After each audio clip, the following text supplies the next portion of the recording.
In today's video, I'm going to teach you how to create custom IDs for your Airtable records. By the end, you'll have a clean, consistent identifier on every record, which makes sorting, referencing, and sharing data a lot easier.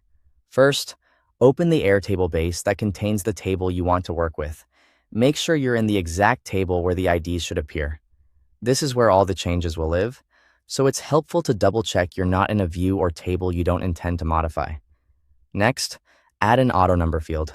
Click the plus button at the far right of your fields to create a new column, then choose the auto number type. Auto number automatically assigns a unique sequential number to each record, starting at 1 and increasing as you add more rows. You don't need to manage or edit these numbers. They're generated for you.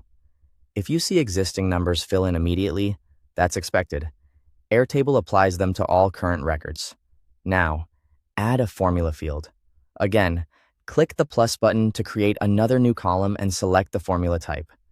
A formula field lets you compute values based on other fields, and it will update automatically whenever the underlying data changes. This is perfect for building a readable custom ID from your auto number. In the formula editor, enter the following: task and ID. This combines a fixed text prefix with the number from your auto number field. If your auto number field is named something different in your table, replace ID with that field's name. You're essentially telling Airtable to stitch together the text task with the numeric value, giving you IDs like task 1, task 2, and so on. If you want the IDs to stand out more, you can adjust capitalization in the prefix. The key is to keep the structure consistent. Click Create Field to save the formula.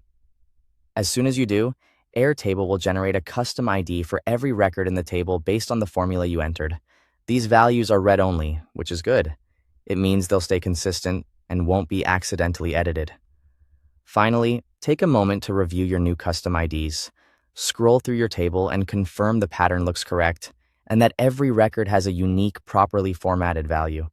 If anything looks off, open the formula again, and make sure the field name you referenced matches your auto number field exactly. That's it. Your Airtable records now have clear, automatically generated custom IDs. Thanks for watching.